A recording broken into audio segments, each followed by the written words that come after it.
Let's go see what your reading has to say. I'm going to start with your past two cards. I did a clarification card for the past two. And over in the past, you received the King of Swords and the Three of Pentacles. Now, the King of Swords is like a mini emperor. The emperor runs his empire, and the king runs his kingdom with rules and regulations, verbal and written. He's the apex of structure and organization, and evidently that's the way you've recently been running your life. Everything's been in its place. And he's also one that's exchanged his chainmail for a courtroom and makes judgments. And he oversees words and the validity of the words. And what type of accolades or punishment should be weighed with these words? Now the clarification card is the Three of Pentacles. I call this the Architect card. It's about building, construction. And it's also about a lot of people being on the same page and supporting this structure. So your past has been very positive. But in a funny way, it's been kind of somewhat sterile. And you've focused on the more material things and not the spiritual things. And that's where it comes in the base of your spine. You receive the Hermit and the Fool. In your own little private universe, you started to think that maybe you should do some soul searching and some self-discovery.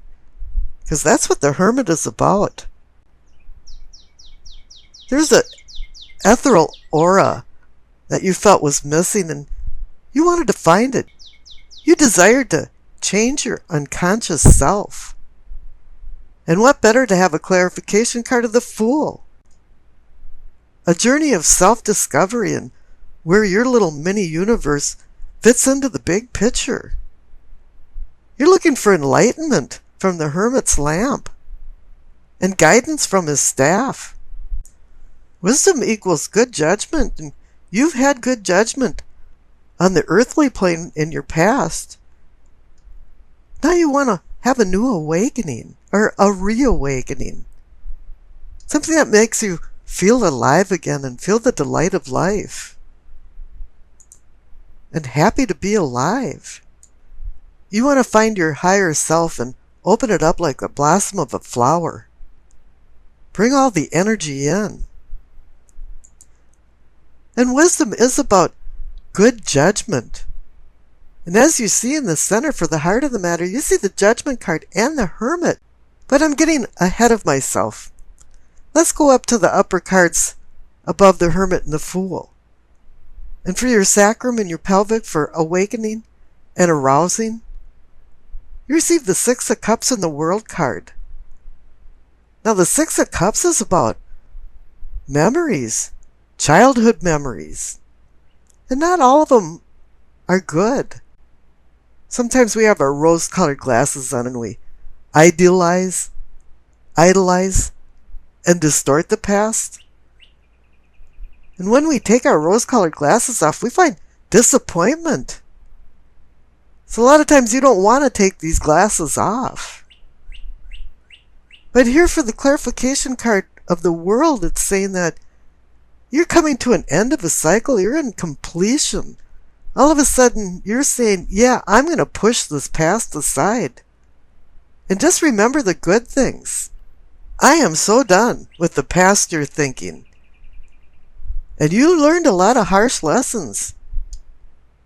And you earned your wings to finally set this all aside. And now you're changing. And that's reinforced by the cards up above for your solar plexus. You receive the Moon and the Tower. Two commanding cosmic major arcana cards. You know, you went past the nature of man cards and the awakening cards and went right into now the major cosmic change cards. And it is, you're looking for a spiritual change. And you realize from the Moon card that things weren't what they really appeared to be. The reflective light of the moon can instill fear and distort the path that you're walking. It can give it a dreamy atmosphere of surrealism. And the next natural thing to happen is the collapse of the tower. This wasn't just fault lines running underneath the tower. This is a collapse. It's not a fatal collapse. It was a predetermined collapse, that it was time to let go of your past. And Libras are always trying to balance things out. And in the past you had a heavy weight on one side for your materialism, but you weren't dealing with your spiritualism. And all of a sudden spiritualism had more meaning to it. You wanted to find a deeper meaning to life. And now you're dealing with your unconscious self and trying to connect it to your conscious foreself. You're trying to make peace in your inner self. And this is reinforced by the center cards for the heart of the matter. You see the Judgment and Hermit.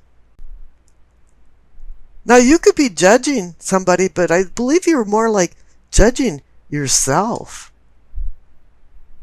And the Judgment card is about forgiveness and grace. Grace is unconditional forgiveness. You have to forgive yourself and others. And when you do, this is when you're ready for a rebirth. And being the phoenix that arises from the combustion of a small ball of myrrh. And this is where you rediscover yourself and do a reawakening. Because you see the clarification card, the Hermit, he has his lamp right over Judgment. He's looking for enlightenment. He's looking for the illumination of light. And illumination means enlightenment, spiritual enlightenment in Latin. Your discovery is you. You're trying to balance out the material and the spiritual inside you. Now down at the throat, for communicating and teaching, you receive the Eight of Pentacles and the Page of Swords. The material things in your life have worked out, and also you have many talents and skills. And you've utilized these skills to forward yourself in life, but the Page of Swords he's very immature and doesn't have a lot of emotional control. And I think that's where you were at too, is that spiritually you lacked emotional control of your spiritual self. The Page of Swords is one of those party crashing kind of guys that everybody looks and sees him come through the door and goes, oh no, he's here again. He's really charming and he's full of all kinds of ideas. Pages bring ideas and news. Knights launch these ideas into action. Queens bring understanding after some experience. And kings assist you in attaining your long-term goals. So now this is kind of indicating that although you're a skilled and talented person, earthly-wise, you're still a neophyte or feeling that way in the spiritual realm. Up above in your third eye for seeing and envisioning, you receive the Wheel of Fortune and the King of Wands. Now the wheel is on your side. The fates of fortune are on your side. This is a window of time to jump through because it's an auspicious time to take advantage of what the wheel offers. And the King of Wands is about inspiration, determination. He's fire energy. He's the thinker, the problem solver. He can also be the harbinger of spiritual transformation, and that's what you're doing with the Hermit and the Fool. The Wands bring a creative atmosphere into the party. And up above for the crown for knowing and understanding, you receive the King of Cups and the Three of Pentacles. Now you had the Three of Pentacles down in the past. This is the same energy. Down in the past, you've got the King of Swords and the Three of Pentacles, and up here you've got the King of Cups and the Three of Pentacles. We got three kings commiserating here. And as I said, kings assist you in attaining your long-term goals. And you haven't stopped building. But the King of Cups is about controlling your emotions and not being the Page of Swords down there. He's about taking turbulent waters and making them quiescent. And balancing your unconscious inner self with your conscious foreself. He wants you to master your passionate, emotional self for this spiritual renewal. And between the King of Swords and the King of Cups, you want to balance your intellect with your emotions. Now we've discussed the connection between your past and your crown, so let's skip over to the future. And you receive the Seven of Cups and the Ace of Wands. And the Tower collapsed for a rebuilding. It's time for you to make some decisions because the Seven of Cups is about difficult decisions. Right now you have some splayed energy. And it's time to reorganize and be the King of Swords again. But each cup holds a prize or a poison, and you have to be real careful about what you choose. And you have to decide which cups to choose and which to lose. But the clarification card is the Ace of Wands, and it's a cosmic spiritual new beginning. So it's saying, yeah, you'll make the right decisions here. Because the Ace of Wands is saying this is the beginning of a fruitful endeavor for ingenuity, physical challenges, and sexuality. It's like heaven is giving the earthly plane a message of good fortune. And it's time to take on new ventures with passion. And it's time to firmly grip your wand and take control of your life's direction. Let's go over the Two of Wands and see what's going on. Now this is about making your visions into a reality, but you haven't launched anything right now. You're just in the planning stage. And there's choices to be made. You're just shaping these possible visions into ideas and then maybe putting them on the drawing board. This card has a significant possibilities for potential and new opportunities. But you really have to make a decision between whether you want to stay in your comfort zone or change everything and maybe go back out into the world. And you're wondering, is this just a promise and a wing and a prayer? Or is this the real deal? You know, it's like you've got one foot out the door and one still in the doorway. I remember when I was always going to do something, I'd tell my mother that I'd made a big decision. And I was grabbing for the doorknob and she'd go, well, if that's the way you want it. And that was her little guilt trip. Are you sure? Which way are you going? And this card too is saying that you're in a fork in the road. You know, when you see the appearance of this card, it can even indicate that dreams will come true, but you have to go out into the world and start shaking the fruit trees to get the fruit to drop onto the ground.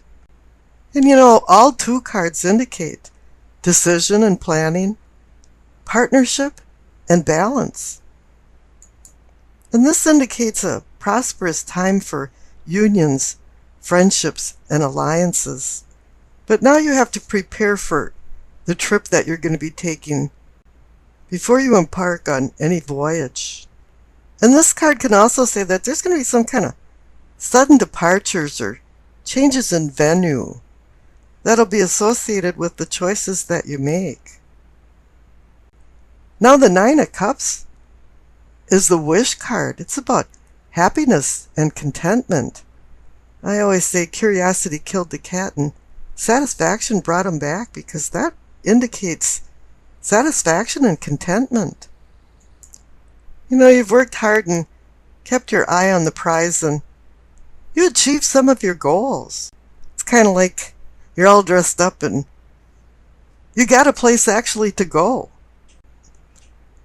This card indicates good fortune and contentment that overflows into a spiritual realm of inner peace. Life is balanced and everything feels good.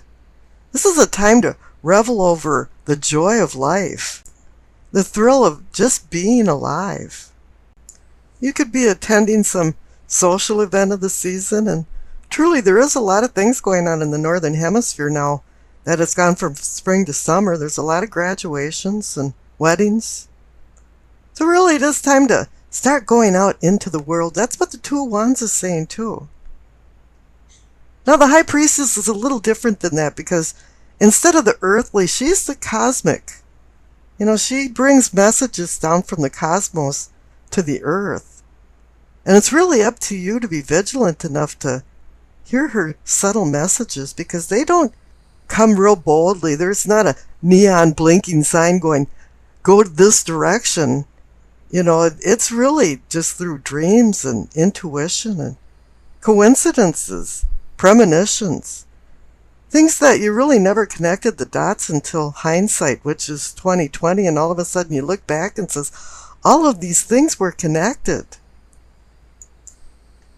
You know, she portends a meditative, reflective time for you to mull over some of the new knowledge that you've acquired from her before you make any rash decisions. Now for the roll of the dice, you received Libra, the North Node, and the first house. The North and South nodes are mathematical points that take into account the relationships between the Sun, the Moon, and the Earth. The North Node of the Moon can be loosely interpreted as the purpose or destiny of your life, and all eclipses occur near the lunar nodes, where the Moon's path crosses the Sun's path in the sky. You know, before I go on, I want to point out that you received Libra in the roll of the dice, and I'm reading for you, Libra. So this is a kind of a double dipping thing. There's going to be some stronger energy involved in this. Now here for the first house that you received, it covers the self and ego, as in me, myself, and I, or me, me, me, me, me, me, me, me, me. Numero uno, or number one, is taking priority right now. But with the presence of the North Node, you invited we to the me party. However, you're vacillating and juggling actions between the independent me and the relationship happiness we. However, too much compromise destroys the identity of the me you that you've been probably meticulously grooming. Diplomacy and peacemaking is challenged with selfishness and the me-first attitude that's rearing its ugly head right now. Libra resides in the partnership house, but he booted the we partner out of the house and is now flying on one wing. Life feels unbalanced and your scales are not in equilibrium, and that takes you out of your comfort zone. But you have a plan with the presence of the Two of Wands. And if you notice, the High Priestess is also a number 2 card for decisions, balance, and partnership. So okay, the stage is set and the props are in place. And now the Nine of Cups pulls in as a completion card, and it sprinkles good fortune all over this diabolical plan that is burning in the back of your overactive mind. You want to get the we back together again and still have the me feeling comfortable. And in order for you to do this, you need a quick message brought by your sponsor, the High Priestess.